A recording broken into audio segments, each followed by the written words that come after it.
in the spaceship. Watch me slide in the glide, there's a ride on the spaceship. Shorty, I wanna ride. Shorty, I wanna ride. I wanna rock, yeah. Watch me ride in the spaceship.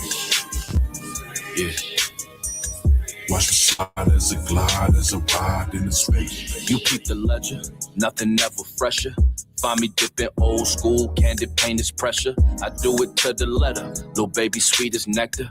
With the flavor that's tailor-made from the ancestors. And baby, it's whatever, I'm moving in the stellar. I thank the Lord, cause real niggas, we gon' live forever. I'm on a different level, I mean a different level. It's something special how we slide in the holy vessel. And yeah, it's presidential, no, this is not a rental. We came a long way from broken oats and porcelain. No need for incidentals, the Lord provided simple. So I was told to buy a sword, so I keep a pistol. And you can get your issue, this ain't no tough talk. I make it clear, baby, I walk it how I talk. And yeah, Kwame been the boss, as I'm dipped in the sauce, while I ride in the spaceship. Shorty, I wanna ride. Shorty, I wanna ride. I wanna rock, yeah. Take a ride in the spaceship. Watch me slide in the glide, there's a ride on the spaceship. Shorty, I wanna ride. Shorty, I wanna ride. I wanna rock, yeah. Watch me ride in the spaceship. Watch me slide as a glide, as a ride in the space. When no dance, so you know it's me. Knocking pictures off the wall when I swing down on any street. Fifth wheel showing naked ass, chrome gal parked on that wet paint. Boy, that's a super freak. It's the Tejano Poppy, can't clock me. Hater blockers on designer label, say Versace. Rolls out of Company, sons to Miyagi. I be on my player shit, one West, they be hating, yeah.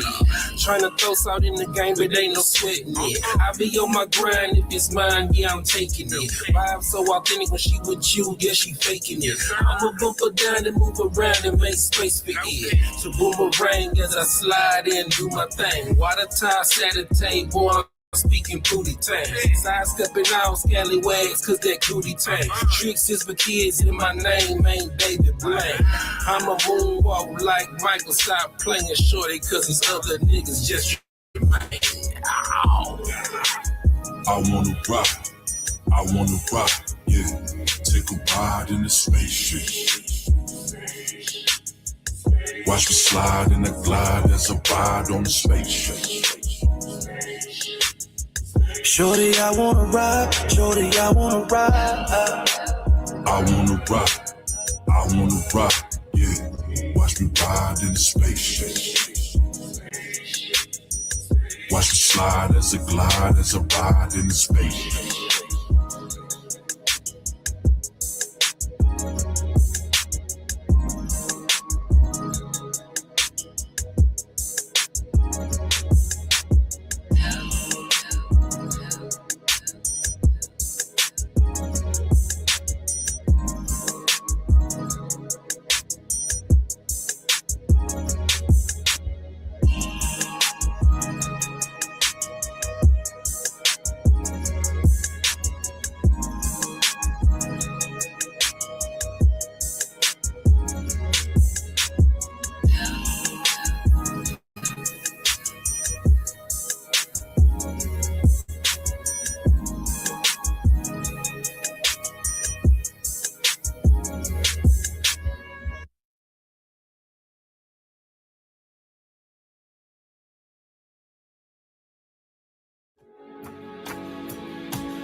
They killed, give me Isaiah 14 and 21. They did the same thing to my people. So you said that they put millions of my actions. Yes, you said.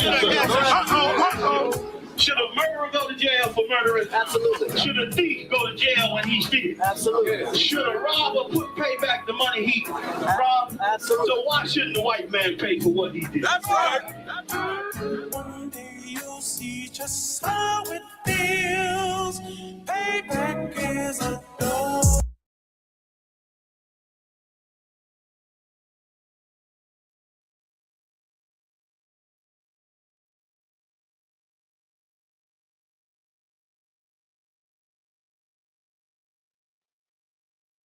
Shalom, Israel. This is the ISUPK star of 1 West 125th Street, Harlem, New York. Under Commanding General Yohana. It's like it's been forever and a day since I've been up here, since I've been at the school, let alone taught some class. Everybody to up. How y'all doing? Y'all all right? What's high in Christ? All right, so before we get started, does anybody got any questions? Y'all just know stuff. Y'all all just know things. And dig that. That's what's up. I'm in a room full of intelligent people, I see. Smarter than me. All right. Well, until somebody has questions, if anybody got questions, raise your hand. You know what I'm saying? If you're online, you have questions, put your questions in the chat. All right. So the title of the class is "Where is your treasure?" What's your treasure? What is your treasure? Anybody? What is your treasure? Don't raise your hand. Just tell me what you think. What am I talking about? Where is your treasure? What am I asking you? What's valuable? It's valuable to you. Give me things that are valuable to you. Go ahead. Valuable to me is the work that I put in this school. It's the greatest commercial answer ever, but what is your treasure though? For real. Why do you come to class? Why do you decide that you want to be in the truth? Why are you wasting your time talking to me, listening to me talk to you when you could be out there having fun? It's Thursday night. It's Thirsty Thursday. Somewhere on somebody's block, it's going down. Why are you in here? Go ahead. Because I want to be more time. Y'all niggas are lying. Why? What's up with all these commercial answers, bro? That's it. That's just because I want to be with the Most High. I want to serve God. It's a sincere answer why I'm here tonight. Real answer. Because I want to get more grounded in this truth. That's the real answer right there. I've been doing what I've been wanting to do. Instead of doing what I want to do, I want to do what the Lord tell me to do. Mhm. That's the best answer possible because it's a real answer. Because that's why we in the truth, right? Because we've been making bad decisions or good decisions, but we're making our own decisions and not doing what the Lord told us to do. But all of our lives, we've been like, I believe in God. Now you actually show him that you're doing it, that you believe in him because you're doing what he told you to do. You know what I'm saying? That's the real answer, right? And when I say where's your treasure, though, like I said, that's what your treasure is. But the question is, where is your treasure? Because different people have different answers. The answers that y'all gave weren't the wrong answers at all. But that's very commercial because people that aren't here anymore, they'll have them same answers, but then they won't be here. So really, why are you here? Where is your treasure really? Because where your treasure is where your heart gonna be. You know what I'm saying? Your heart being your mind, but your spirit, where's your spirit at? If it's in here because this is your treasure. This is what's important to you. So the answer that y'all gave about wanting to serve the Most High, they're real generic, but those are the right answers. Go ahead. Said family. His family is his treasure. Explain what you mean by your family is your treasure, Shaq. Because that could be a good answer as well. Because again, it's about what keeps you rooted in the truth. Why are you in the truth? If it's because you want to serve the Lord, if it's because you want to do better than what you've been doing, if it's because you want to be a better father to your family, better husband to your wife, better wife to your husband, better father or mother to your children, or whatever the case may be, let that sincere answer be the thing that keeps you grounded in here. And don't let if that non-material reason is the reason that you're here, money won't take you out of here. Stuff won't take you out of here. Clout, glory, nothing that somebody can give you and take from you will take you out of here. Go ahead, sis. I also want to be here tonight because I don't want to lose myself in this world. That's a real answer. That's a real answer. Because things in life is hard. I know. Things in life is hard. And being out there dealing with them alone is way harder than being in here and dealing with them together with people who dealing with their own version of the exact same problem. The ultimate end of the problem is that you're gonna be back out there in the world. So you got to be surrounded by people who's in the same spirit that's trying to do the same thing. They trying to be better versions of themselves, regardless of how they view themselves, regardless of what they think better versions of them is. The black and white that they're looking to be better versions of themselves. And the only way that any of us are gonna succeed is that we do that together. We surround ourselves by people trying to grow, right? That's like if you let's say you're trying to start you a garden, right? You ain't never done no garden, no plant life, or nothing like that. So you really into it, learning and studying and figuring out the cycles of the moon and what's best to plant this month and that season. You trying to figure it all out. You're gonna surround yourself by people who saying, man, why you gonna grow stuff, man? We got Walmart down the street. No. You don't surround yourself with people that's small-minded like that. You surround yourself by people who trying to do the same thing you're trying to do. I'm trying to be self-sustaining, so this is what I'm gonna do. That's a good idea. I heard X, Y, and Z from such, or I know somebody who does the same thing you're trying to do. Maybe you should link up with them. They'll get more involved in what you're trying to do and tell you the right way to go, the right things to think, and the right things to do, as opposed to the opposite. You know what I'm saying? But it's all about, like I said, what grounds you into the truth. What do you say? He said, because I wanted to be a better father to my sons. I feel like being here would teach me to a God-fearing man and can teach them. That's a good answer. Teach them to be a God. That's a good point, especially if you're a brother that comes from the streets, a brother that was in the world, really, really in the world, and now you're trying to change. You got children that you're trying to raise up to show them better than what you've ever shown them. That's a damn good reason to be in the truth. That's where your treasure is. Like I said, it's whatever that non-material thing is, that'll keep material things from taking you up out of here. Because people leave for material things. Material money is one of the, I'll say it's the second leading cause to people falling off the truth, brothers or sisters. Financial opportunity arises. Money that you could be making that you ain't making. Here. You can't go on the road because you're here. You can't make the top dollars because you're here. We do food and clothing drives. We go camp every Saturday. You ain't got time for that. We got a feast day coming up September 11th. Give that a hand. We got that coming up. I mean, we all got to be here. We can't be out there doing whatever we want to do, what everybody else in the world is doing. We're going to be right here. But our treasure is here. And we showing that our treasure is here because instead of going out there and chasing the bag, chasing the women, chasing the status, chasing whatever it is that people out there are chasing, we're right here where we took our oaths and pledged to be. Those of us that took an oath. Y'all ain't done it yet, but you will. Lord willing. Right? Anybody got any questions yet still? No? Everybody to walk? Let's go to some precepts, right? Let's go to wait. Did you get that video I sent you? No, I got it, bro. Don't worry about it. Don't worry about it. I don't remember what it was about. But don't worry about it. We don't need it. Let's go first to 1 Timothy chapter 6 and verse 6.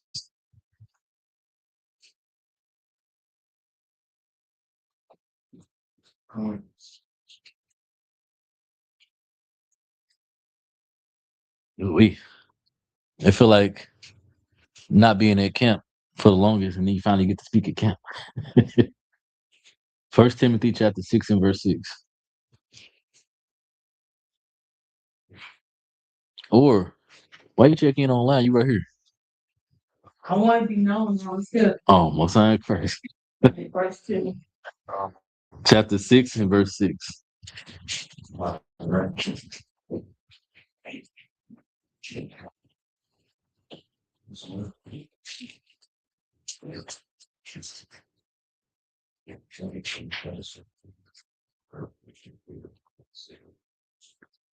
First Timothy 6:6. Mm-hmm.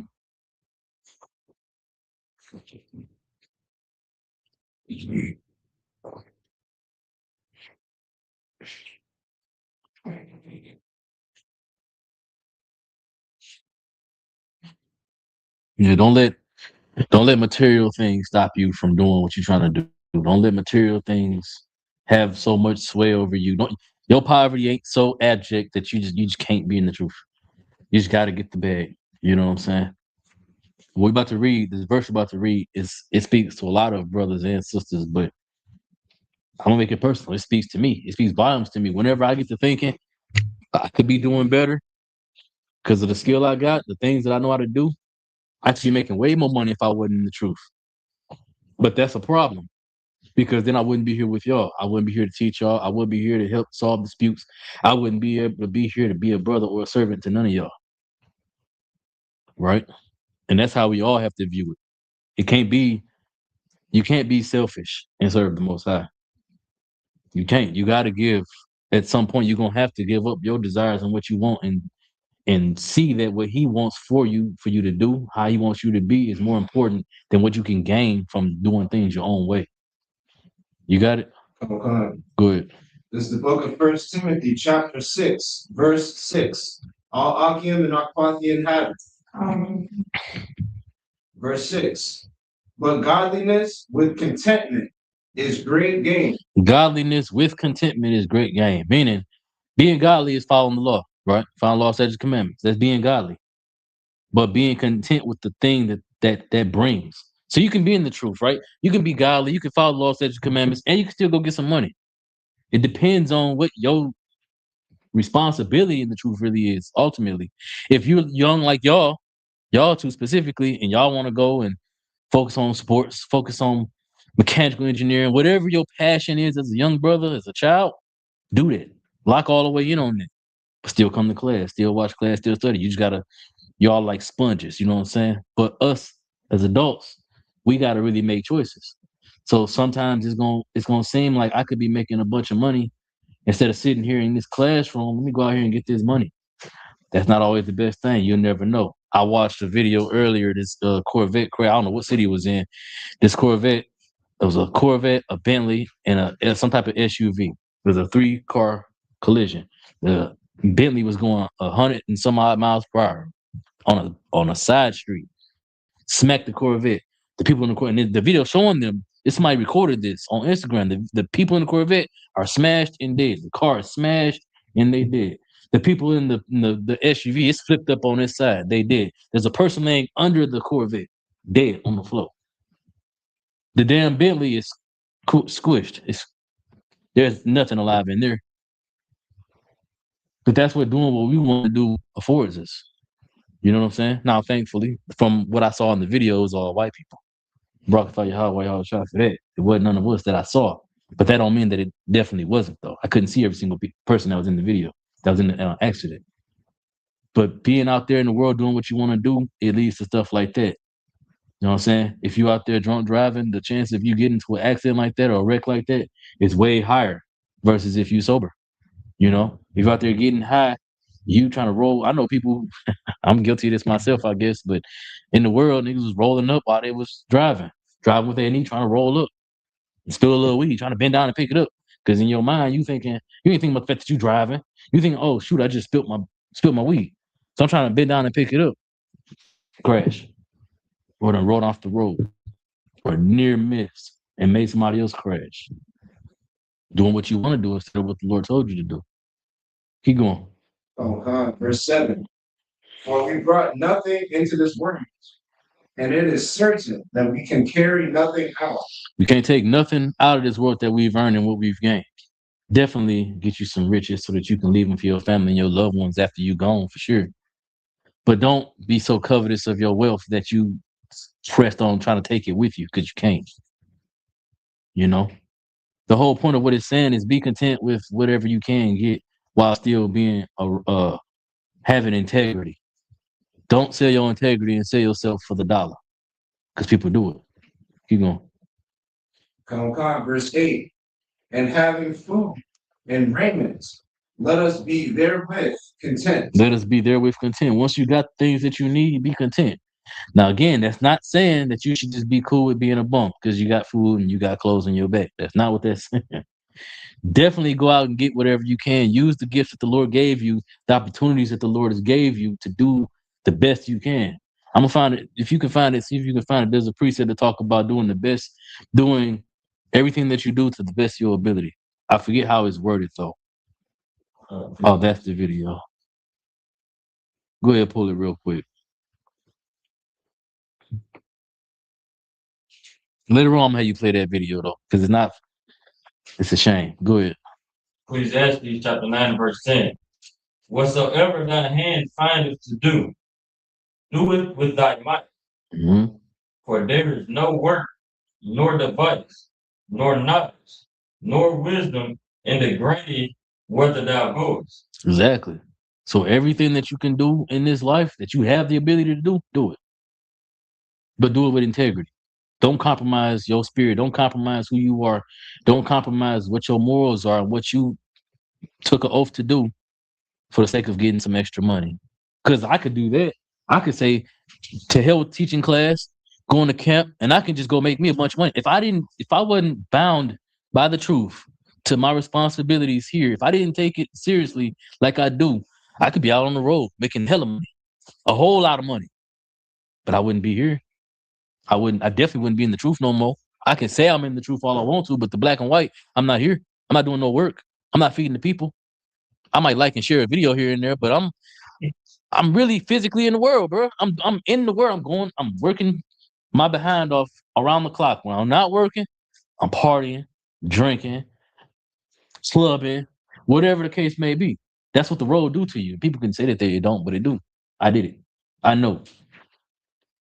So being on the road, and that's not a slight to anybody who works on the road either. I want to make that disclaimer. I'm not slighting nobody that do work on the road, but I'm just saying, going on the road, you have to be sure that that's what you want to do, because you can say that you're still going to be in the truth, but it takes you out, bro. It does. Because you're chasing money. You could be here one day and the next day you're gone because money called you to go somewhere else.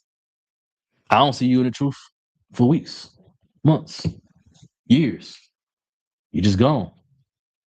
Don't let that be you. Keep going. Verse 5. But they that will be rich. They that will be rich, right?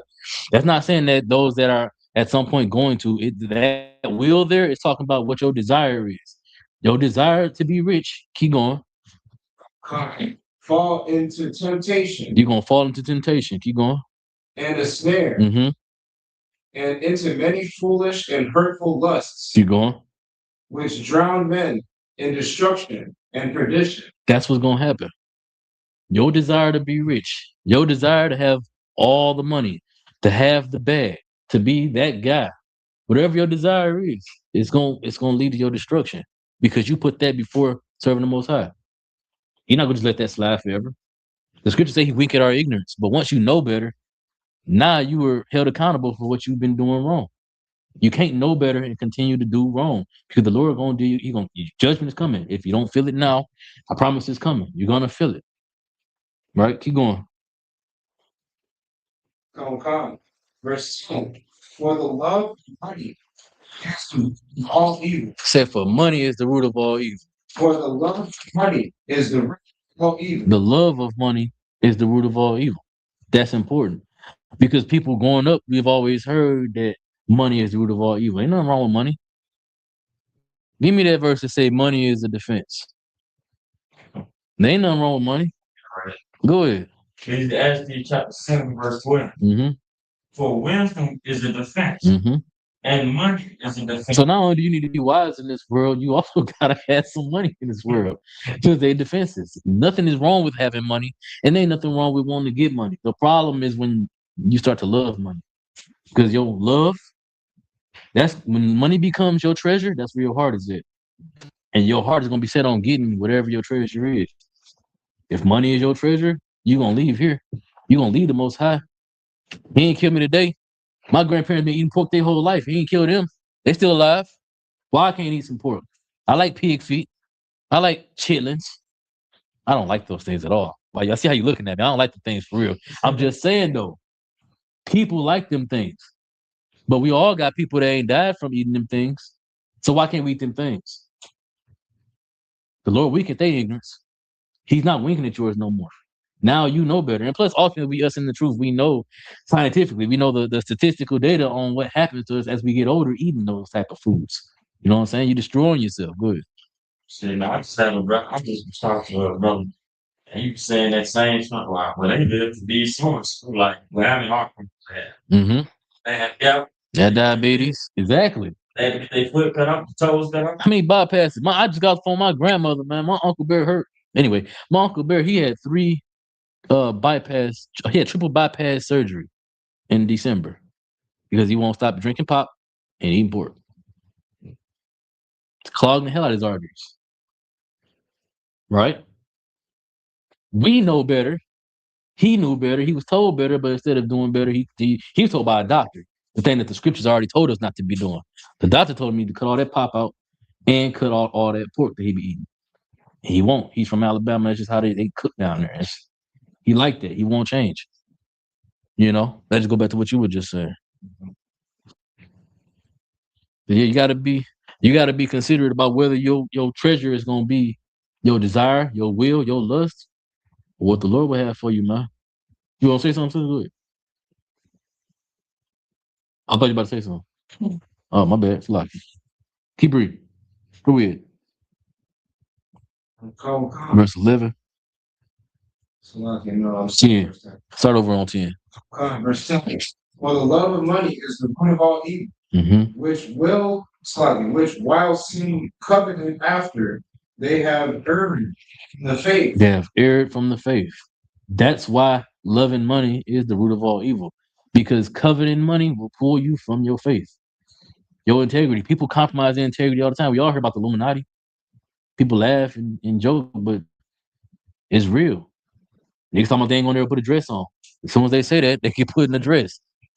They compromise their integrity because the director coming with the bag. I'll tell you who didn't. They say he didn't, but he did. Gonna find out. Dave Chappelle did put a dress on. He said he wouldn't put a dress on, but at some point from that moment to before he left and went to Africa, he made a choice that I'm not gonna compromise my integrity for no money. He shouldn't have left and ran to Africa, but I understand why he did it because he felt unsafe here. He had to go. He came back. Now he's a super celebrity, superstar, whatever. He got a bunch of anti-trans drama going on around him. It's funny, but he went over there. He decided what he was gonna come back and say, and he came back and said what he had to say. He got on Netflix, but outside of Netflix, you don't see Dave Chappelle on Comedy Central no more. Outside of reruns of his show, you don't see Dave Chappelle in movies no more because he didn't compromise his integrity for the little 50 mil they tried to give him. You know what I'm saying?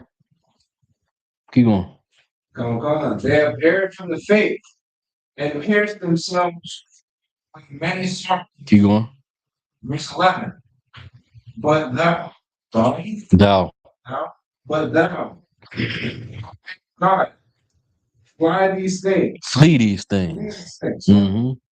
And follow after righteousness, goodness, faith, love, patience, meekness. It said, flee these things. Run from the desire to turn from your faith. If you say you believe in this, believe in it. Or don't. The Lord rather you be hot or cold than lukewarm. I got more respect for you if you decide, F the truth. I ain't doing this. It's not for me. I don't want to do it no more. If you decide that and you stand on it and you go back to doing whatever you want to do, I respect you more than you being in here and you really don't want to be here and you just I don't see the point in faking the funk. You could be doing literally anything else.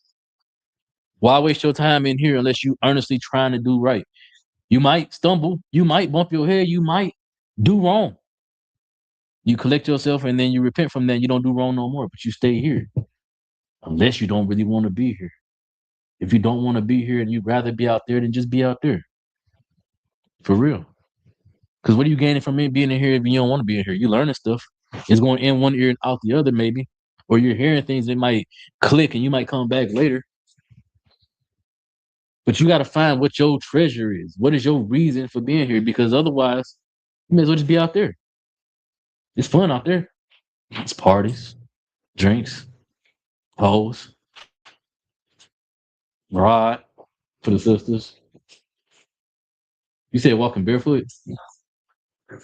Oh, it got grocery store feed and everything. You know what I'm saying? It's fun outside. You don't gotta be in the truth. They fighting too. Yeah, some people like to fight.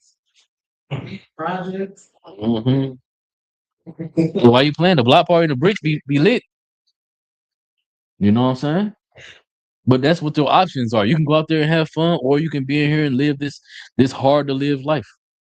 Where you gotta monitor every thought. You gotta monitor every action. You gotta stop and consider how people might perceive you. Not because of you representing no man or because you represent the women that you keep, because you represent you. All I need to see is how you walk to know whether I even need to waste my time talking to you. And that's for men and women. Because nigga, you got your pants sagging and carrying on. I got two ways I can view you, man. You somebody who I can either potentially can help get his stuff together, or you a nigga that I might have to fight, man. I got to defend myself from you most likely. And with women, it don't really matter about how a sister dressed. I done learned that since I've been in the truth. Sister, you'll be surprised. Gonna find out the sisters that's dressed like hoes really don't be hoes like that. It's just kind of the thing. Then you got the women that got their head wrapped. But they not good people. They real nasty individuals in the spirit, bro. They real evil, hurtful people, hateful people. It's not all of them. They're not black and white. It's not 100% obviously, but y'all get the point I'm making. You know what I'm saying? Those type of dynamics exist. And you have to make a choice whether or not you gonna Present yourself as one of them type of people before you consider about the other person that you might represent, the other people or the other group or whatever that you might represent. How do you want yourself to be viewed? It all starts by where your treasure is. Your treasure is going to determine where your body go, your spirit go. It's going to determine how you carry yourself. I want to be viewed by y'all as a good teacher, as a good leader, as a good brother. To my rib, I want to be viewed as a good husband. You know what I'm saying? So in order for me to do that, I got to do the work and the steps, and I got to put all my treasure has to be the truth, because I've tried it every other way before I came in here, and I failed at all of it. I failed at every single thing I've ever tried to do that was good, that I thought was good.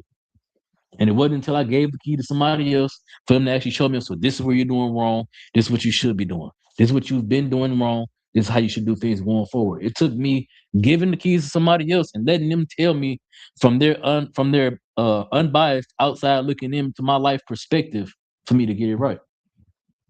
That's when I realized that my treasure was all type of bullshit, was all type of bull stuff that it wasn't supposed to be. Things that wasn't really gonna benefit me nothing. I was pouring into people and pouring into things that wasn't doing me no good. All of us in this room have done that. You've poured into things and people, systems, beliefs, objects, jobs, whatever the case may be. You've poured into them things, but what did it profit you in the long run? Outside of heartbreak, pain, suffering. Those of us that have lost people, we poured into revenge. And what did it get us? We felt good in the moment, but that love is still, that heartbreak is still there. It don't change nothing. So it's about what your treasure is, man. It's about what you view as important. Let's drop that. We done with that verse? All right, let's drop that. Let's go. Salakia. Let's go to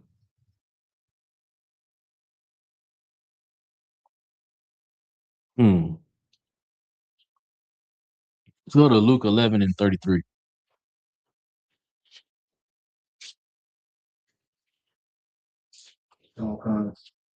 No, Salakia. Let's go to Proverbs 23:4 first. Proverbs 23 and verse 4.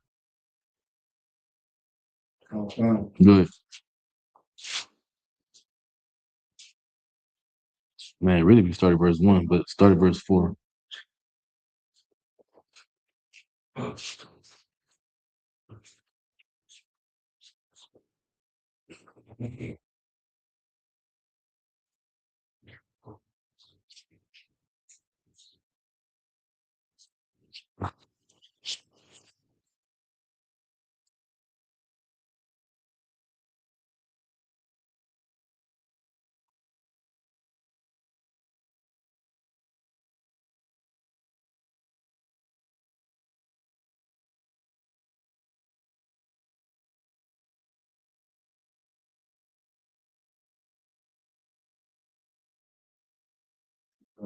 No. Good. This is the book of Proverbs, chapter 23, verse 4. All Akim and Akhlaq inhabit. Labor not to be rich. Don't labor to be rich. That's black and white. Did you add that begs the question though? Why go to work then, right? If I ain't laboring to be rich, why do you go to work? Just to take care of what you need to take care of. So I get my could, because we're still in captivity. We still have to, it's part of the condition of our punishment. You got a precept for that? Anybody got a precept for that? Repeat it. Because we're still in captivity, and this is part of the conditions of our punishment. That's 2 precepts I'll take for that, but there's one specific that I want. No. Yeah. No, it's in the New Testament. Christ, or I think, Christ said it. It might have been Paul. Both of y'all answers is right. You know what I'm saying? But there's a reason. Go ahead. Yeah. Go ahead, read it. The book of Luke, chapter 19, verse 13. And he called his 10 servants and delivered them 10 pounds and said unto them, occupy till I come. He said, do what? occupy till I come. That's why we go to work. That's why we labor. Because Christ told us to occupy until he come. We already read the other precept where it said money is the defense, right? So with money being a defense, and there's another precept I said I would take a second one as well, but that's one I wanted. Because when it says give unto Caesar what belong to Caesar, go ahead. Yes, what do you mean by that? Okay, so I'm about to go back into what I was about to say. So there's another precept that says give unto Caesar what belongs to Caesar, right? Y'all understand what that means? What does that mean? What are they talking about? God, it's straight. Go ahead. Go ahead. Essentially, because we are still in captivity, everything from like our driver's license or social security cards, birth certificates, all the stuff that certifies us that the property is all belonging to the United States. And so along with that is I guess the terms and conditions of living in the United States, which is you gotta pick like can't be here for free. You gotta work. You gotta sing for yourself. You got to work. You're living. So essentially, giving to Caesar what belongs to Caesar. You're essentially just giving him what's his, that he has created in his world. You said a whole lot of words, Salad, but you're right. You just gave me a whole bunch of words, Salad. Go ahead. Caesar is basically Uncle Sam. And what does that mean?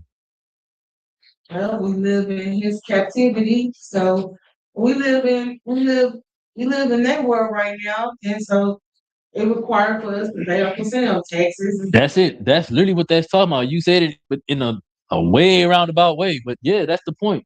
It's to give unto Uncle Sam, give unto Caesar what belong to Caesar, meaning to pay to them what we got to pay to them. So you don't labor to be rich. You labor to survive in this captivity until Christ come back. Give me, it's one more precept, Salaki. Give me, this is not your rest. And this place is not our rest. You are supposed to have ambition and have goal. Like we read earlier, you're supposed to do everything that you can with the best of your ability, right? But doing the best you can doesn't mean you laboring to be rich. Doing the best you can is using the gifts that the Lord gave you to survive and to make it out here.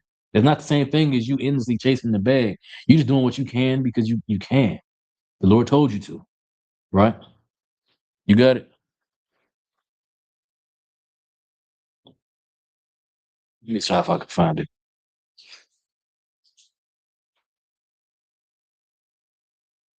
Which one did I say? This one is not prisoners. Oh, that's right.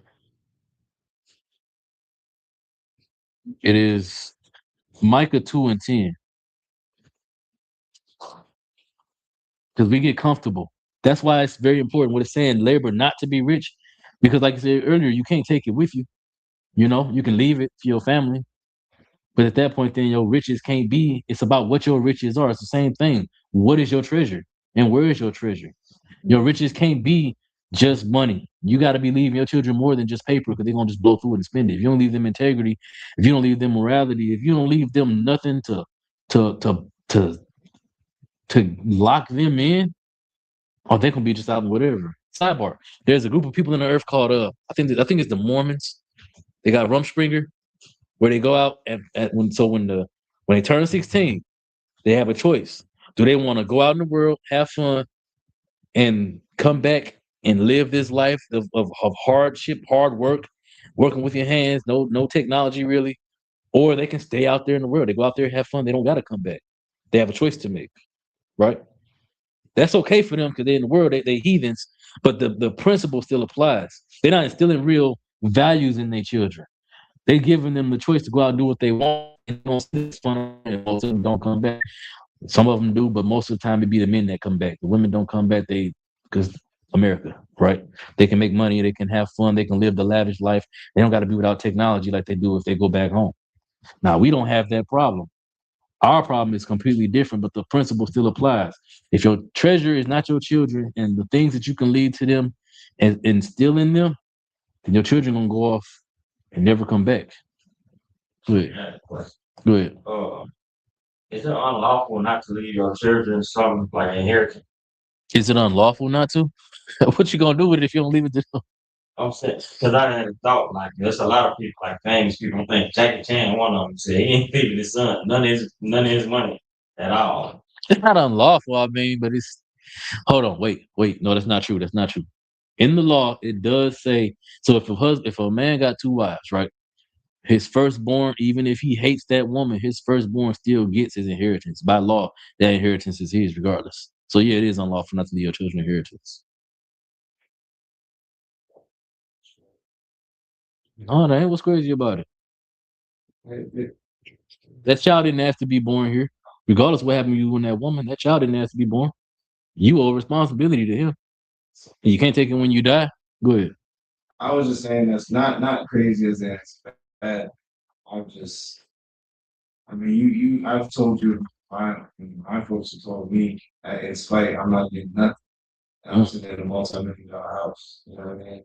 And then they turn around and they,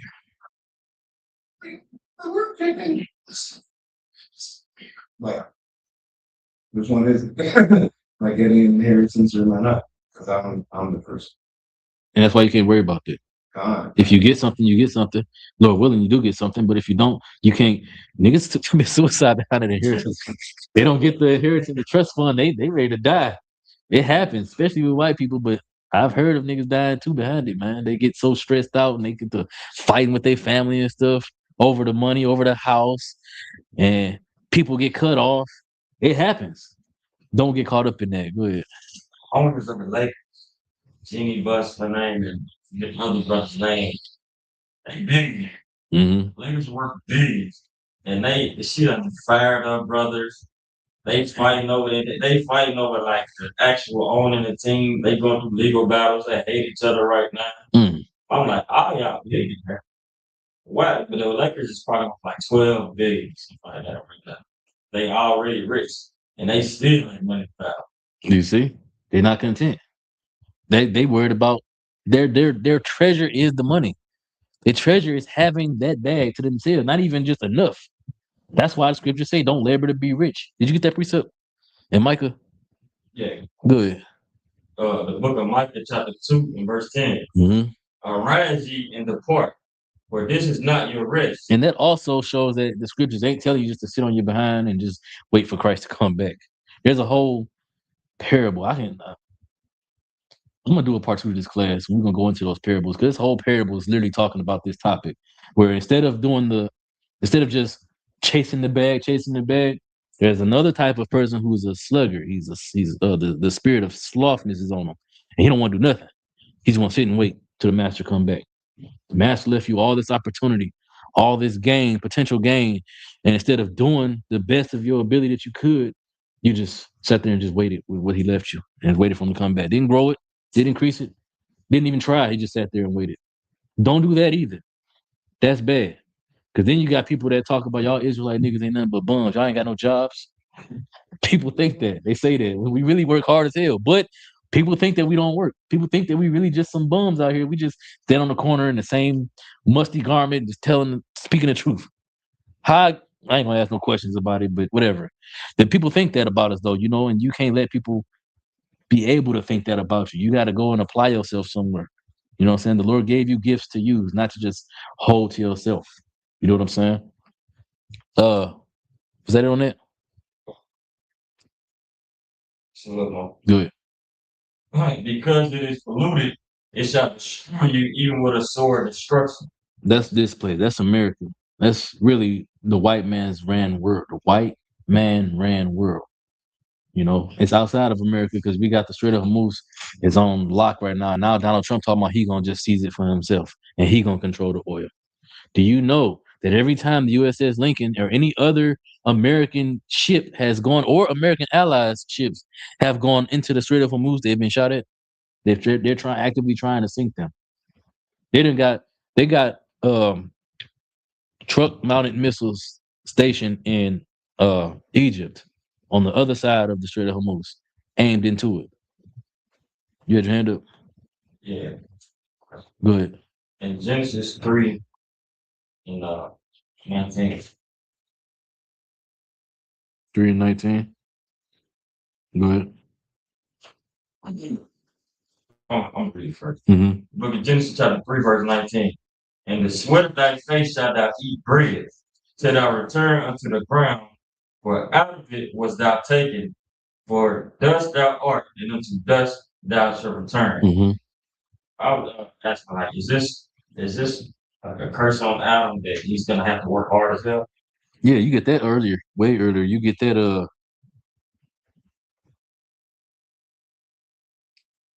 verse 17. Read verse 17. Verse 17. And unto Adam he said, because thou hast hearkened unto the voice of thy wife, and hast eaten of the tree of which I command. Stop right there. This is a great example. There's two different types of brothers in the scriptures, right? There's really three, but we don't get into the third one. There's two different types of brothers in the scriptures, right, that the Lord dealt with. You got one brother, Adam, who his treasure was his rib. You got another brother, Ezekiel. His treasure was his rib. Now, two different outcomes happened, right? Adam, instead of just killing her, he punished her. And read verse 16. Read verse 16. Verse 16. Unto the woman he said, I will greatly multiply thy sorrow and thy conception. Mhm. And sorrow shalt thou bring forth children, and thy desire shall be to thy husband, and he shall rule over thee. That's the punishment he gave to women. Instead of killing Eve, this is the punishment. It's a slew of things in there that come along with that as well. But that's the overall punishment he gave her. But when it came to Ezekiel's wife, he just killed her. He gave her a stroke. Oh, what's like? Good.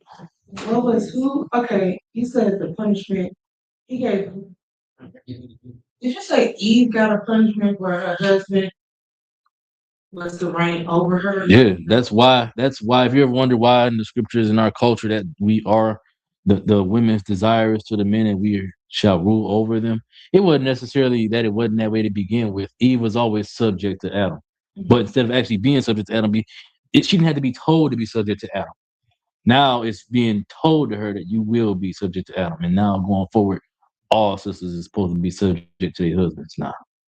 What would be the difference if that was the way it's supposed to be? Yeah. Him telling her. That is the way it's supposed to be. But how would let me give you some perspective right quick, right, sis? I'm a police officer of 1,000 in the school. I got authority over you. I can rub that in your face all day and all night. Or I cannot. And you can just respect me as your brother. I respect you as my sister. I ask you to do something, you do it. That's the difference. On one hand, you didn't have it just thrown in your face. You're a woman. You got to be subjected to this man. Now, women have it thrown in their face, and it's not a good thing that it happens. Don't ever do this. But now it's thrown in women's faces that you're a woman. You got to be subjected to a man.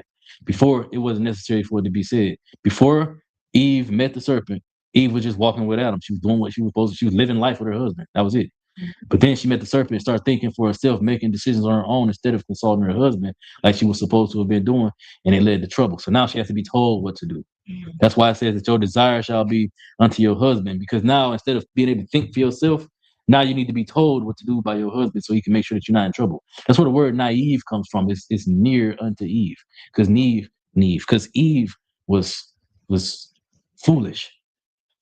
I can't even call her foolish.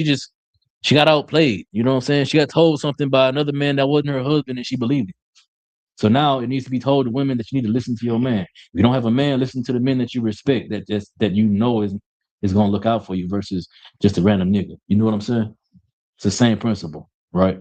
But the punishment, though, really, really is talking about that conception being multiplied and when you bring forth children, right? But then for the husband, keep reading. Verse 17. And unto Adam he said, because thou hast hearkened unto the voice of thy wife. Because Adam's treasure was in his wife instead of the Lord like it was supposed to be. Because y'all familiar with the story, right? Where he blamed the Lord, talking about, you gave her to me. That was the wrong answer. Your treasure was supposed to be in what I told you to do, not what she told you to do, regardless of what she said, regardless if I gave her to you. You were supposed to pass that test. Unless your treasure ain't here with me. Your treasure is in her. Keep going. Okay. And it's eating of the tree of which I commanded thee, saying, thou shalt not eat of it. Cursed is the ground for thy sake, and sorrow shalt thou eat of it all the days of thy life. So in sorrow shall he eat from the ground. So meaning you got to literally get out there and you got to work until the ground to be encouraged, because before this, the dew would come up and it would water the grass. It would water the plants. It still does, but they don't produce nearly as much as they were before. The Lord done changed that on them because he decided he wanted to do things the hard way. Right? Keep going.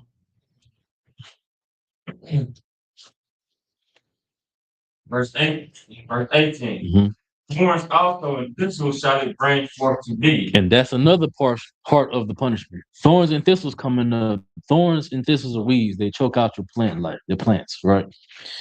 And everywhere that you have thorns and thistles growing, unless you destroy the bulb, it'll keep growing back. As long as a piece of that bulb remains in the ground, it'll keep growing back. You have to pull the bulb out the ground. Otherwise, it's going to keep growing back. It's going to continue, the roots going to continue to grow, and it's going to choke out all the rest of your plants. You grow anything good, the thorns and the thistles are going to suck all the nutrients out the ground around it. They're going to wilt and die, but the thorns and thistles roots is going to spread further, and they're going to choke out everything else, right? So the Lord made it way harder for him to be able to grow fruits and vegetables, to grow crops, and made it harder for him to survive because he chose disobedience. He put his woman as his treasure as opposed to the Lord. Keep going. Oh, go ahead. Is that the same for a woman? Like she'll put her all into like maybe a man or whatever. Could that be the same thing for a woman? Yeah, so there's a precept. It talks about how I'm paraphrasing, but a husband can't lead his wife to commit sin. But women do pour so much of themselves and so much into their husband. And instead of doing what the Lord would have them do, my husband want to do a threesome, so I want to make him happy. So they do it. My husband want me to get out there and sell some tail because he don't want to work. So they do it. Or you could be like Gorilla Hebrew, his wife, you know what I'm saying? She pegging him. He got a weird sexual lust, so she do it. So there are examples where women can pour too much into a man. It's all about righteousness, though. But the black and white is that your desire is supposed to be to your husband. You are supposed to want to please him and make him happy. It's like he's supposed to want to do the same thing for you. But neither one of y'all can let that stop you from doing what the Lord allows and don't allow you to do. You can't break the law and trying to appease another person. That don't mean don't pour into that other person. No, just like you're pouring into him, he's supposed to be pouring into you. It has to be the same way. As a husband, we have that responsibility. We have to pour into our wives. You know what happens if you don't? Just guess. I know y'all sisters know. Kabah Swan, what happened if you don't pour into your wife? There's gonna be no counsels. There's gonna be nothing but here. Until she don't get there. When she gets tired of counsel, if you keep going on, she's gonna leave. She's gonna go. That's what's gonna happen. But give me to me in a nutshell. Knockout. What's gonna happen if you don't pour into your wife? Oh man, another nigga. Somebody gonna pour into her. You ain't gonna like what he pouring into her. It ain't gonna be worse. You know what I'm saying? It's like it. It's terrible. It's funny, but it's really tragic, man. Because you really could be you could be a great brother, man. You could really be the greatest damn priest on earth, man. But if you ain't taking care of your wife, another nigga will, bro. You got a responsibility. That's why the scripture said, render unto her do benevolence. You gonna deny the rod for so long, bro. Yo, I'm tired can't be an excuse. Not all the time. The work of the Lord ain't you gotta do the work of the Lord. But the Lord also commanded you to render unto your wife due benevolence. So you gotta go in there and do your job, man. You didn't have to lay with her. You didn't have to lay with her. You didn't have to make her wife out of her. Paul talked about that, man. That's in, I think, 1 Corinthians chapter 11, I believe, where he talks about he said he would provoke all his brothers to emulation, to be like him, to not have a wife. But if you have a burning desire in your flesh, then get you a wife. Just know if you get you a wife, you owe a responsibility to her. Now you gotta find some balance between your rib and the truth. You got to find some balance because you owe responsibility to the Lord first. But you also do owe responsibility to your rib. God forbid you get more than one. Now you owe responsibility to the truth, then her, then her, then her. And your responsibility don't diminish just because you got one here and one there. You got one that you like and one that you don't like. No, you owe the same responsibility to her as you owe to her. Not necessarily the same responsibility because different women need you for different things. But to the same degree. You owe responsibilities to him. Right? Keep going. Verse 19. Genesis chapter 3 and verse 19. Mm-hmm. And the sweat of thy face shalt thou eat bread, till thou return unto the ground. For out of it was thou taken. For dust thou art, and unto dust thou shalt return. Right. So meaning whenever the Most High plucked Adam out of the eastern part of the Fertile Crescent and put him in the Garden of Eden, he was in a lower state. He raised him up to be great, supposed to be the ruler of everything. And then he messed up. So the Lord put him back in that state. He got kicked out of the garden, sent to the east, and forced to get it out the ground. Literally get it out the mud. He had to go and till the earth, raise plants, raise animals on his own, physically. Right? So that was the punishment, though. Right? But that was a good precept, though, because that speaks to what we're talking about. It's choosing what your treasure is. Let's get that in Ezekiel, where we talk about Elizabeth. Not Elizabeth, what's her name? I forget her name, but Ezekiel's wife. Let me see. Let me see if I can find it.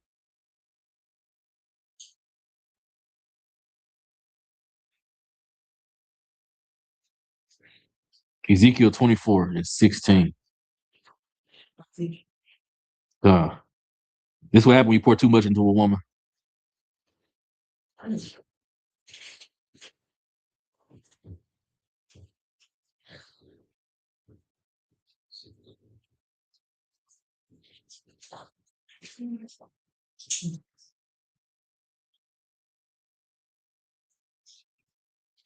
Start at verse. This whole chapter is good, to be honest, but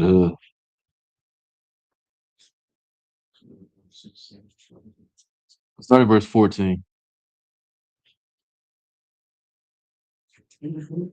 No, 15. Y'all need to read this chapter on your own time at some point because it's heavy, but start at verse 15.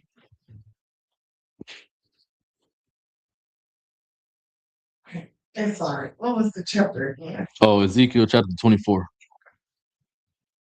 I'm going to start at verse 15. It's only 3 verses.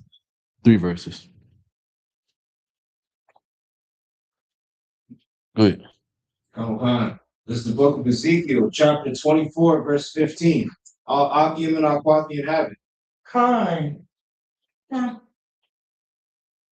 ahead. Come. Verse 15. Girded with girdles. No. Ezekiel 24 and 15.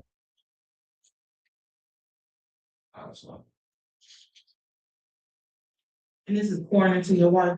Pouring too much into your wife.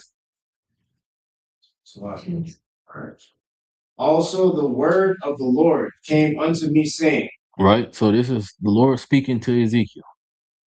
Keep going. 16. Go ahead.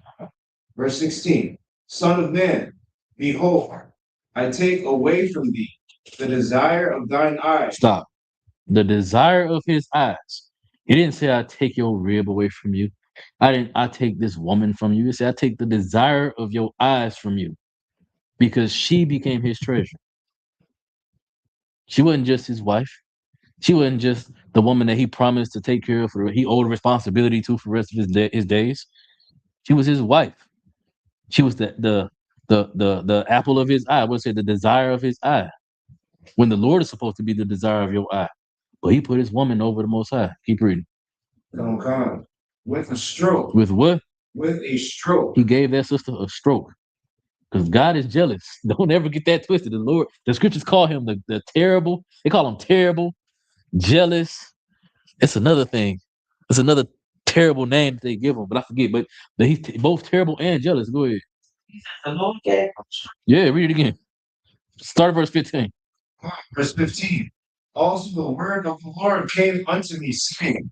Verse 16. Son of man, behold, I take away from thee the desire of thine eyes with a stroke. Yeah, that's just a stroke. Keep reading. Come.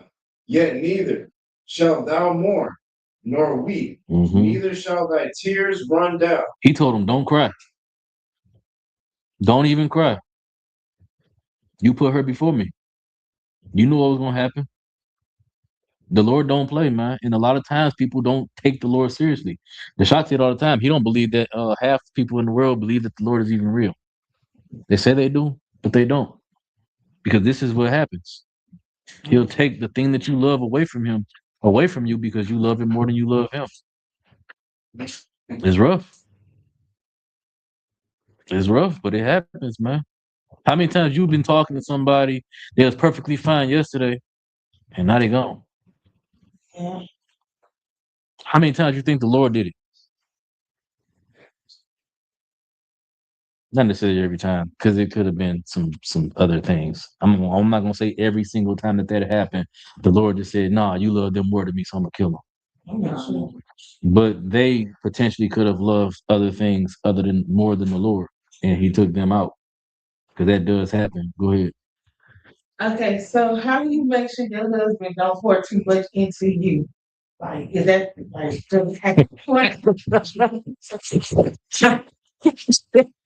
That was a self-preservation question right there.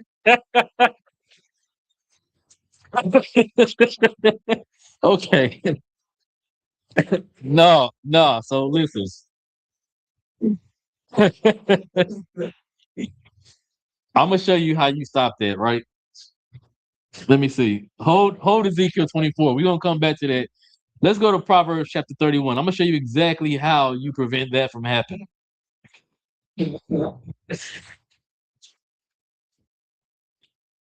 Go to Proverbs chapter 31 and go to verse. Hold on.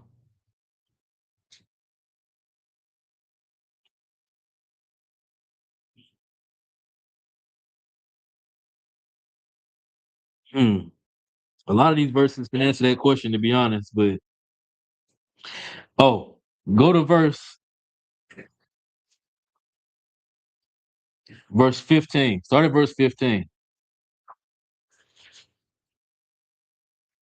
check this out? Shoot. Start at verse 13, I mean. Good. I really feel he took my brother. Brother, so again, that's why I said sometimes it can't necessarily be, I won't say every single time the Lord took somebody from us, it was because you loved them more than the Lord. Sometimes it happens because they loved whatever it is that they loved more than the Lord themselves. If your brother was involved in the streets, then that's what he loved more than the Lord. Because if that wasn't the case, then he would have had the protection of the Lord. The protection of the Lord ain't some magic mystical thing. The protection of the Lord is the wisdom and the knowledge of the law. When you know the law, it stops you from going out and being a gangbanger. It stops you from going out and kicking niggas' doors. It stops you from upping on people, robbing people, stealing from people, sleeping with brothers, women. They come back and kill you. It stops all them things from happening because you live by the law. The protection of the Lord is not magic. It ain't a invisible force field that surrounds you. You could be an always righteous brother and still catch a stray bullet. But the chance of you catching a stray bullet are drastically lower when you where you're supposed to be versus just out in the block kicking it and carrying on amongst the demons, amongst the drama. Y'all understand what I'm saying? It's not magic. You have to do work on your part. The scripture say faith without works is dead. What's the work? The work is actually doing the things that the law got written in them to keep yourself protected. The Lord don't give you. That's like a lot of people was on drugs. A lot of people was alcoholics. A lot of people suffer porn addiction, whoredom, things of that nature. And they asked the Lord to take this from me. And they expect it to magic happen. So now when it don't happen, when they still fall victim to their own self, their carnal lusts, they blame the Lord. Well, I prayed and the Lord didn't do nothing. God ain't real. Whole time when you prayed about it, it seemed like those opportunities present themselves more and more and more. That's what's supposed to happen. That's the Lord giving you the opportunity to fight the demon, to beat the demon. You might fail this time, but here comes another opportunity right around the corner. Beat it this time. Go ahead. So it's like grace of giving you grace over and over. Exactly. The Lord's giving you time to get it right. Right. As opposed to just killing you right now for what you owe him. Because we all owe him the debt of death. So instead of killing us for it, we got the opportunity to prove that Christ didn't sacrifice himself for nothing, that we was worth saving. Right? Sluggy, what was we doing? Yes, go ahead, read it. The sister asked the question. What'd you ask again? You said, how do you stop your husband from pouring too much into you? Go ahead, read that. This is the book of Proverbs, chapter 31, verse 13. All argument of Parthian heaven. Come. It's a combination of these things, right? We're gonna read a few of them. Go ahead. Come. She seeketh wool and flax, and worketh willingly with her hand. By her getting up and working willingly with her hands, she's not all in his face. She's out there getting to it, right? And I'm building to a purpose when I'm saying all this. Keep going. Verse 14. She is like the merchant's ships. She bringeth her food from afar. Keep going. Verse 15. She riseth also while it is yet night, Mm-hmm. and giveth meat to her household, and a portion to her maids. That verse specifically is speaking volumes to the character of a good wife. A good wife, she gonna get up and make sure that her house is taken care of. But that second part is very important.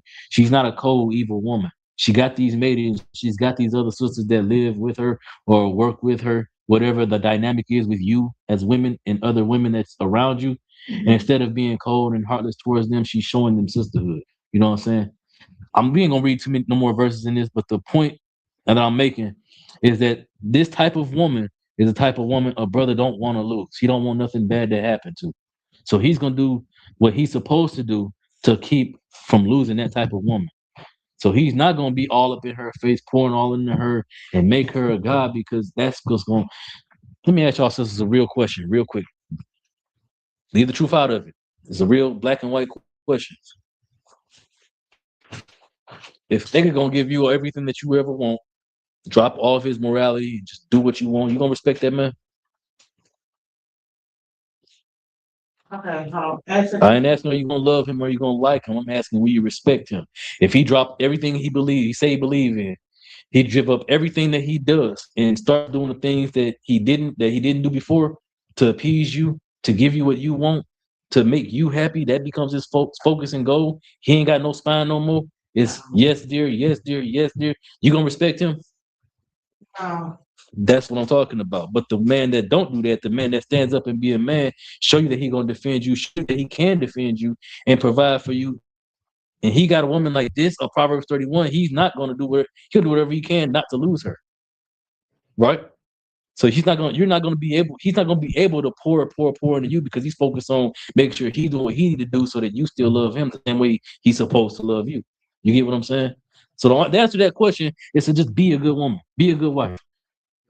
He's not going to just, if he's a good brother, he's a righteous brother and a real man, excuse my language, he ain't gonna just drop all his morality and his beliefs and the things that he knows to be true and correct to appease you, to pour in that way into you.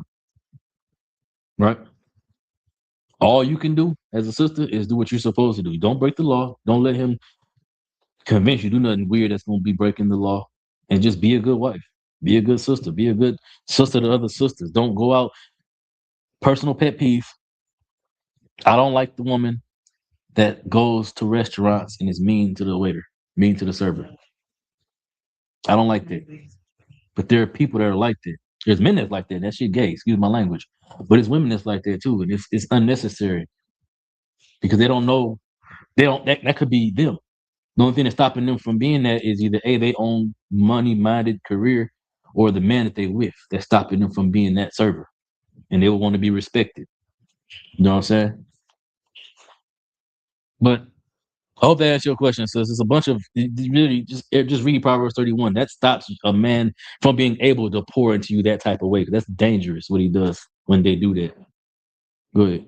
So if I could, going back to that Ezekiel 24, 15 through 16, I understand that that's literal. I want to know if that could be taken figuratively in terms of like people that, and applied to people that like lust after things, and then they get all their stuff, they get all their riches, and then they're just kind of with the empty eyes, a little bit inside, because the twinkle in their eye from, I don't know, like they got all the toys in the toy store, now they're bored, kind of thing. No, that's dangerous because then at that point you'll start looking at wisdom that way. If you think that way, that's bad. Don't ever think that way, because then you'll start viewing, okay, well I got all this knowledge and wisdom.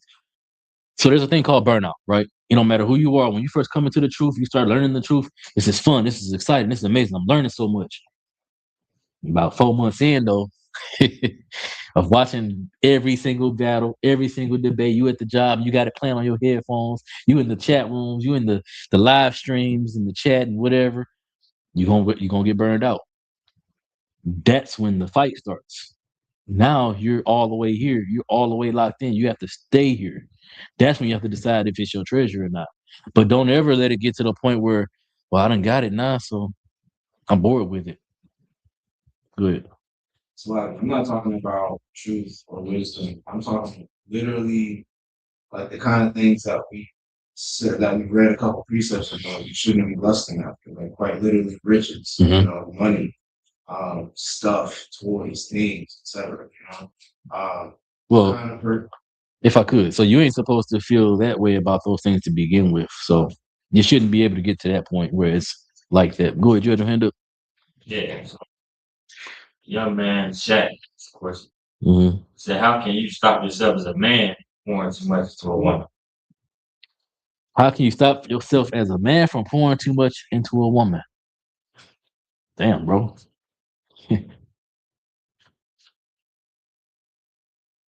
And so that's such a loaded question, man. The black and white answer is to read the Bible and do what it say. Since the scriptures prevent us from pouring too much into our ribs, because you got a choice. Oh, matter of fact, what is that? Any man who loves his father, mother more than me is not worthy of me. Give me that. That's the answer right there. Because the Lord gave us commandments, and we, as men, we got responsibilities in the truth as servants to the Most High that women don't have. You don't have time to pour into your woman. If you really in the truth, you don't got time to pour in to your woman that type of way, where it's too much, where you potentially gonna get that woman killed. You don't got time as a man because the Lord requires way more of us. Good. Matthew chapter 10, verse 37. He that loveth father or mother more than me is not worthy of me. Keep going. And he that loveth son or daughter more than me is not worthy of me. Mm-hmm. And he that taketh not his cross and follow after me is not worthy of me. That part right there is the answer. Picking up your cross, meaning bearing every burden that comes with serving the Most High, and then following after Christ to go die for that burden.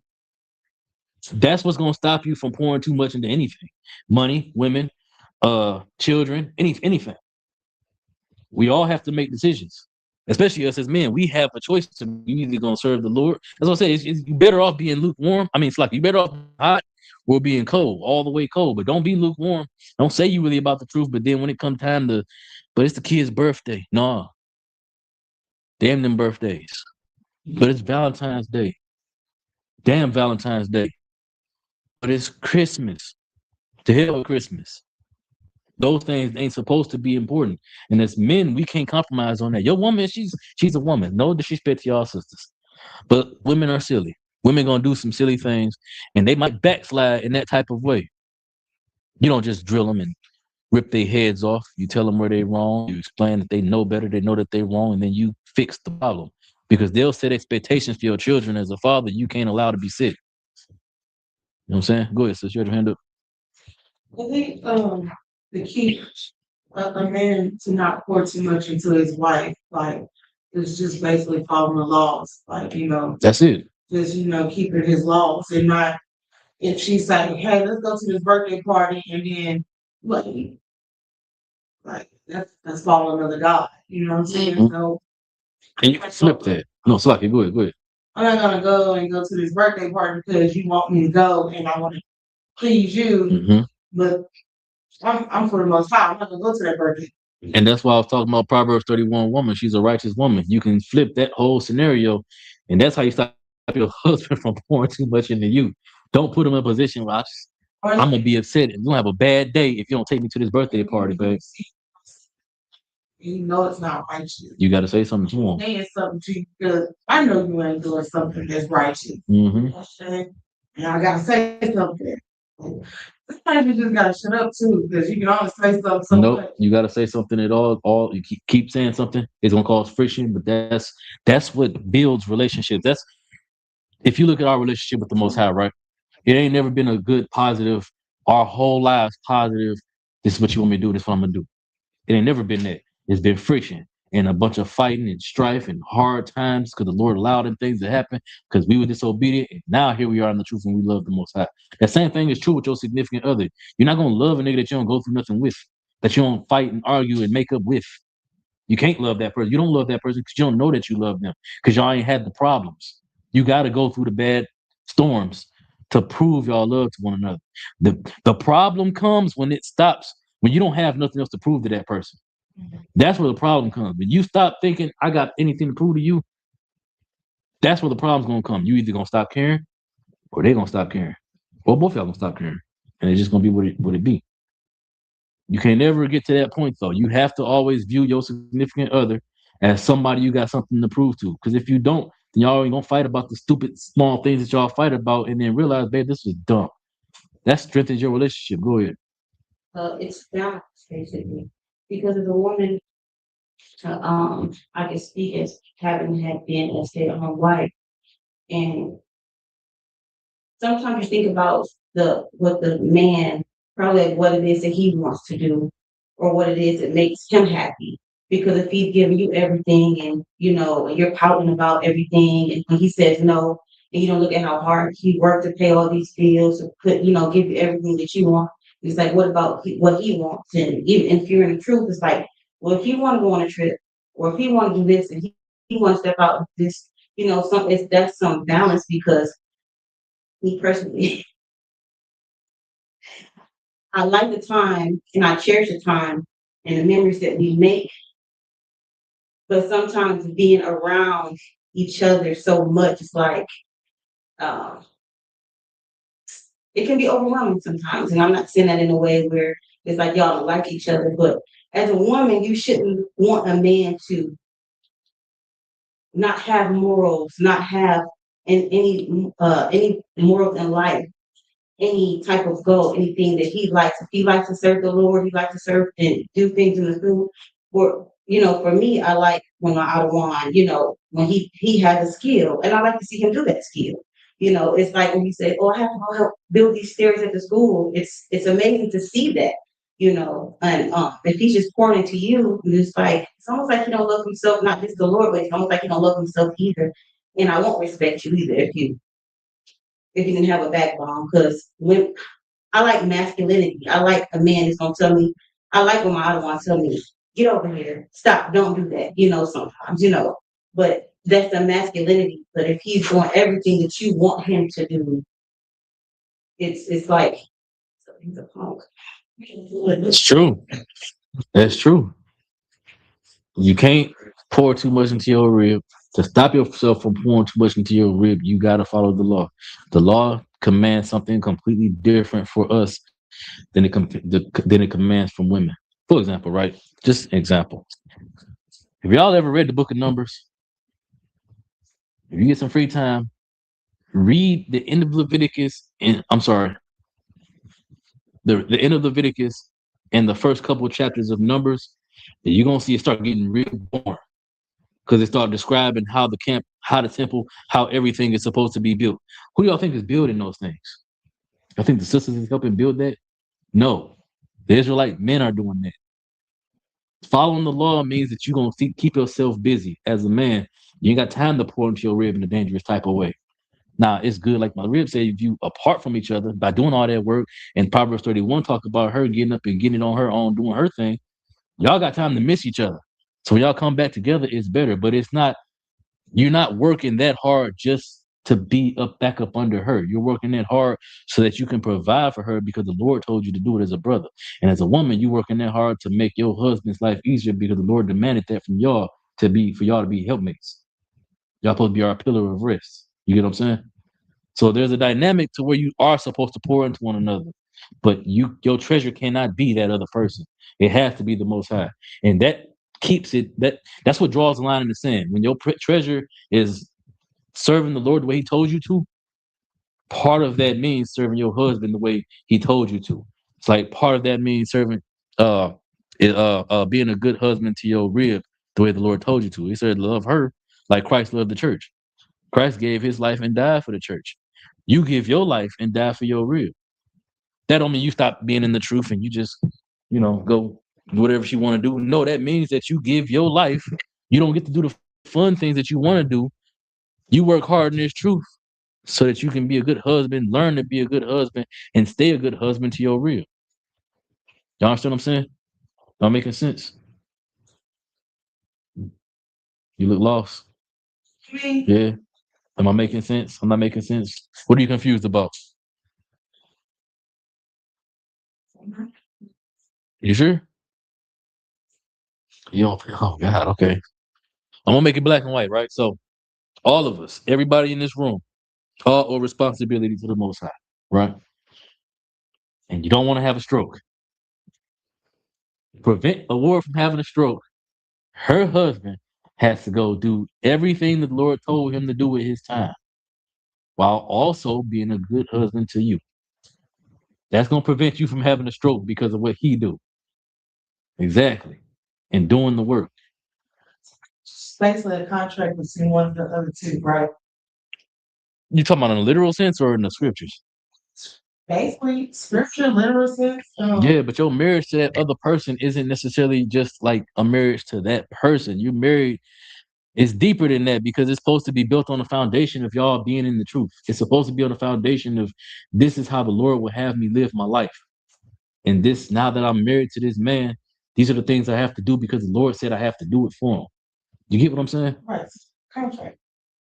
If you want to look at it that way, you can, I guess. I don't like the word contract in this case because it's not, there's no contract being signed.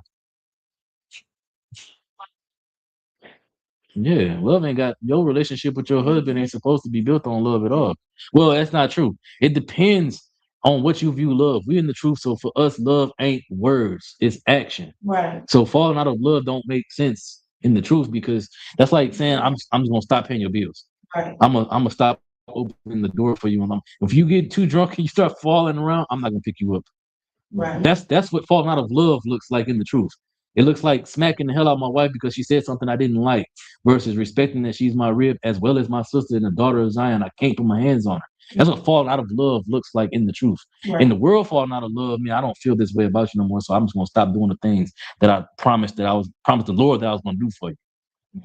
So you can't look at it from a worldly lens, because from a worldly lens, you'll hate your husband because of how you feel about him in the moment.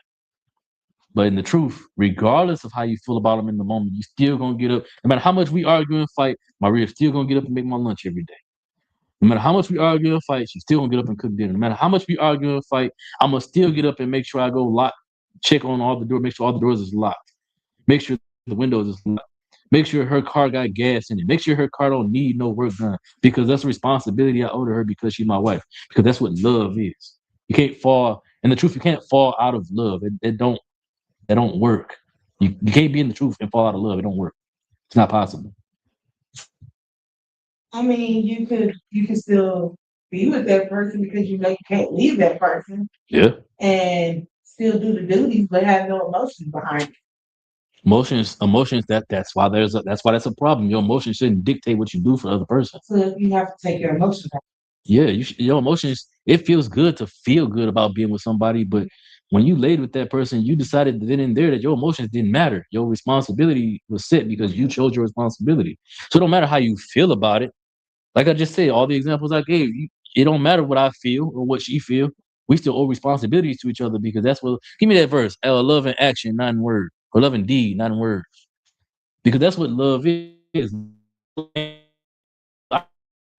And continue to love you and come and murder you.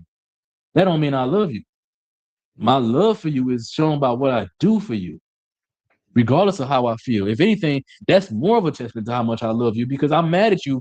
And right now I can't stand your behind, but I still do what I got to do for you. You understand what I'm saying? Go ahead.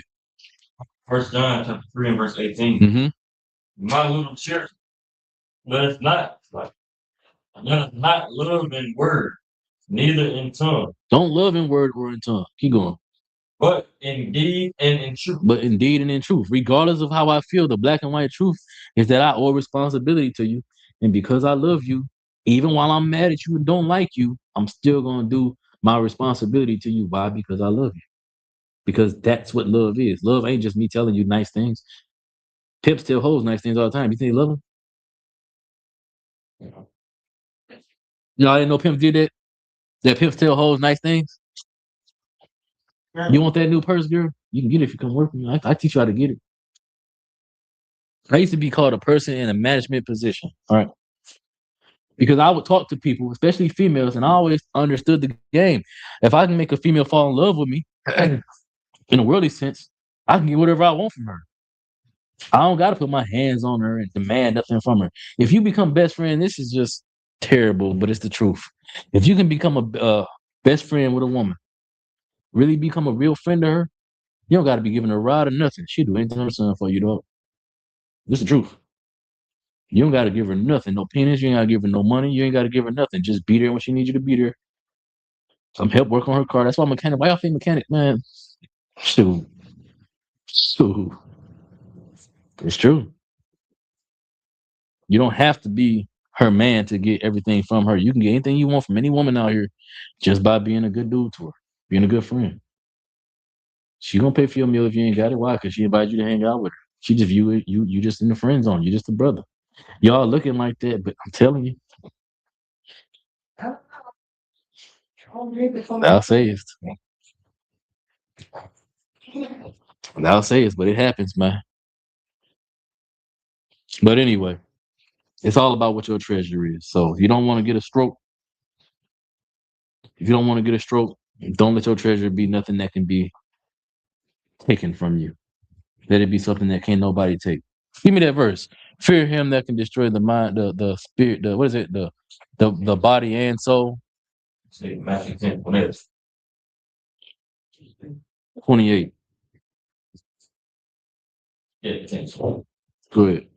book of Matthew chapter 10, verse 28.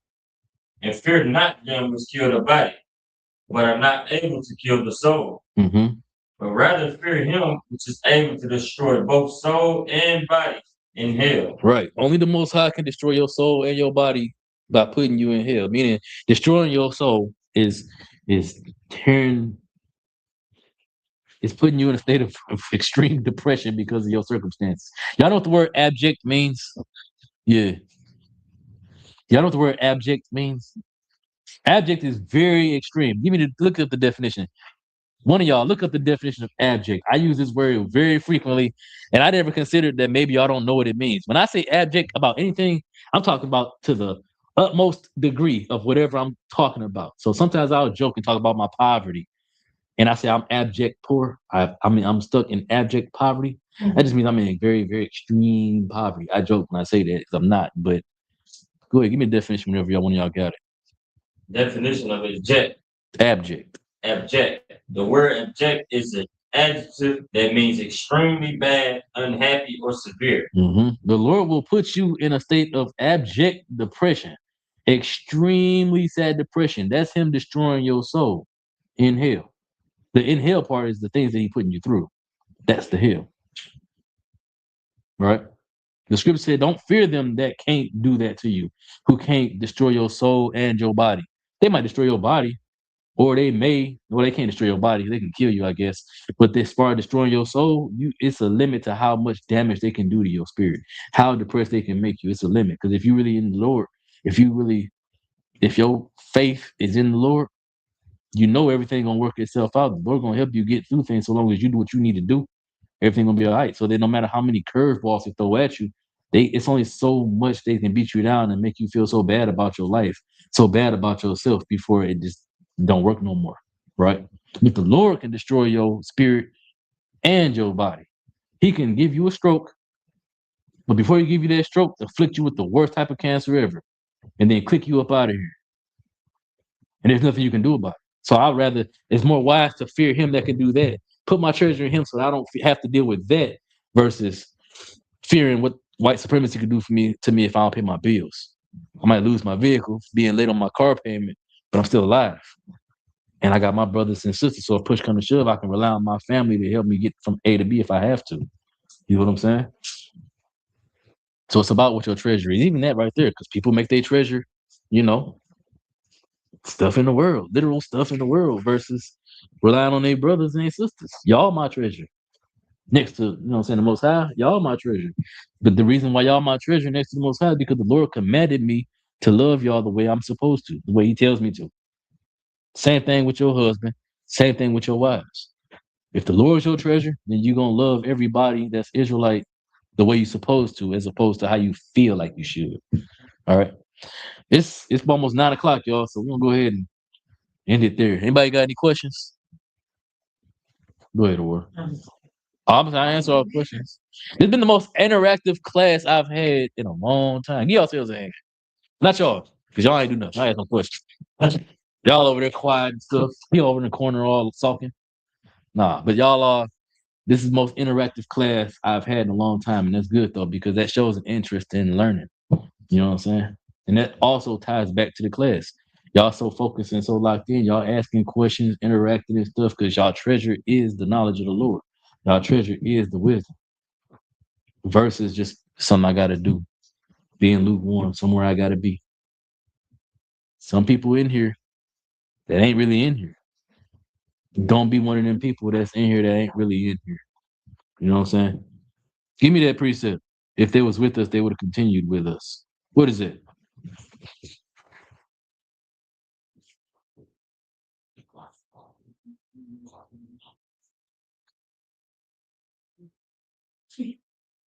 First John 2:19. Somebody pull that real quick. We end it with this. Go ahead. Book of 1 John 2, verse 19. They went out from us, but they were not of us.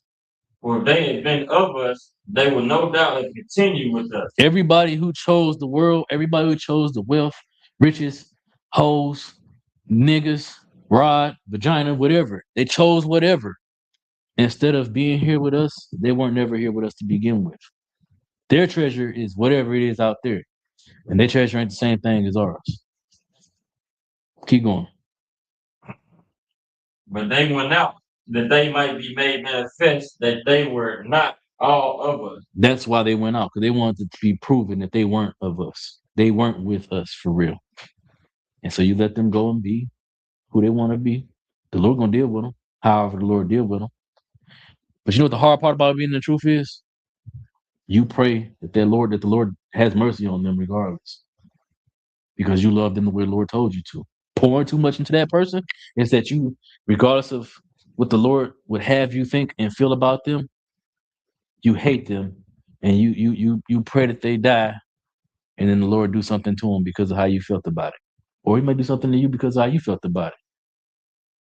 You know what I'm saying? But you don't get caught up in them being gone. Don't get caught up on them having left us, abandoning us, because we still got us. We're here. That should be it. That should be enough. And more people gonna grow. We're gonna grow, and more people gonna come and add to our family. We're gonna have more brothers and sisters we can rely on. And unfortunately, part of what comes with that is we're gonna see more brothers and sisters leave. But that has to happen. You rather be surrounded by a bunch of tried and true real niggas than a bunch of fake motherfuckers. Excuse my language. Go ahead, you had a question? Yeah, young instruction. But me being at work, the same as what you're talking about now. So me being at work, the same as what you're talking about now. If that's what you said, brother, no, because you it's gonna sound real Christian what I'm about to say, but you with us in spirit. That's the truth. Because instead of he could be listening to music, he could be watching YouTube videos on his phone while he driving, while he working, whatever. Instead of that, he's listening to class. So if that's what you asking, then no, that don't apply to you, brother. You right here with us too. Go ahead, sis. Oh, okay, that's it. All right. If anybody got anything else? Everybody to what? All right, with that, I pass the class. So you got the announcements. I pass the class off to young man Omar. Okay.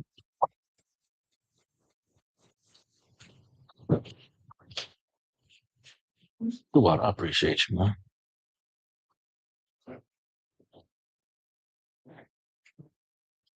I didn't even pull half the precepts though. Yeah. You want them? I'm not asking a whole questions. No, that's good. That's again, that shows that you care to learn. It's like it. Go ahead. We are the ISBPK, started out of 1 West 125th Street, Harlem, New York. Rule for new brother and sister. When a new brother or sister comes into the school, they're off limits for 6 months. They're able to be, they are to be saluted only. They're here to shed themselves of the world. If they need transportation, the teacher will arrange it. After 6 months, if a brother or sister has an interest in a particular person, he or she must get permission from the head to speak to a brother or sister. There is another 6 months in which the brother and sister will court each other. After this 6-month period, the brother and sister will get permission from the head to marry. Tithes, which is a commandment, found in Numbers chapter 18, verse 21, and Malachi chapter 3, verse 8 through 10, means tenth in the Hebrew, ma'ashara. 10% of every penny of any increase the Lord gives you. Give to the Treasury Department or teacher, priest fund, free will offering for priests, not mandatory. Whatsoever amount you would like. Upcoming holy convocations, we have the memorial of blowing of trumpets on Friday, September 11th, found in Leviticus chapter 23, verse 24 through 25. Announce holy convocations from sheets. Remind Akim and Aquath to check the bulletin board in the hallway. If anyone wants to be a trooper in the school, to start wearing all black. Boots, shirts, pants, headband, and war scarf. And with that, men of Israel, Hamadra. We're going to give one courtesy salute. Hamadra Shabbat. Hamadra Barak. Yahweh Hashem Yahushua Barakatah. Yadra Matah. Sar, his sisters. Sisters Hamadra. I'm going to give one salute to the sisters. Hamadra Shabbat. Hamadra Barak. Yahweh Hashem Yahushua. Yeah. Yadra Matah. Sar. Class is missed.